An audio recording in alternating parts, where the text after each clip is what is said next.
শোনরে আমার আইন বিভাগ ও জনগণ, প্রত্যেক বছর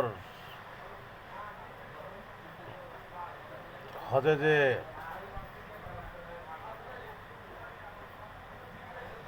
কত টাকা বাহিরের কান্ট্রিতে দিয়ে আসে,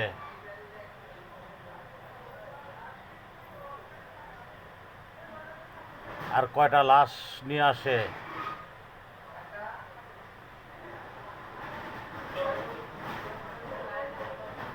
এটার হিসাব কর, বুঝছিস?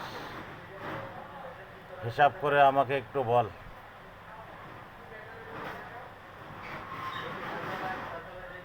এই টাকাটা সরকার কি করে? সৌদির সরকার এই টাকার বাবদে কি এই দেশ থেকে আত্মসাৎ করতেছে? এদেশের সরকার হজের পারমিট দেয় কি করে বাইরের কান্ট্রিতে? আমি জানতে চাচ্ছি, আমি আবুল দাদা।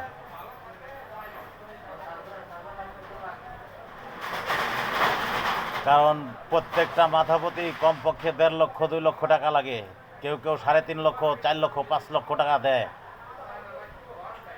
এই বাংলার টাকা আর খেসারতটা কে দেয়? সৌদিতে বাংলার টাকা আটকায় দেশ কিনে কিনে নিয়ে যাচ্ছে। সরকার কেন এটা পারমিট দেয়? আর তোরাই বা কেন যাচ্ছিস?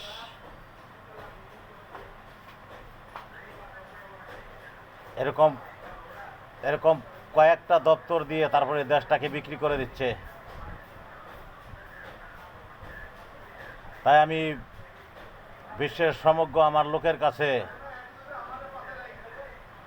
রায় এবং ভিডিও ফুটেজ বা আইনানুগ যে কোনো ব্যবস্থা নেওয়ার জন্য আমি বিশ্বের আমার লোকজনরে আহ্বান জানাচ্ছি যে তারেকের কি বিচার হইতে পারে এই ব্যাপারে।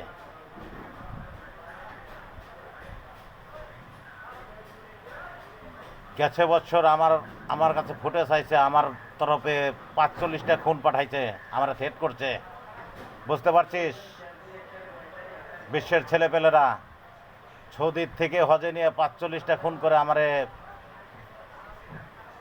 থ্রেট পাঠাইছে।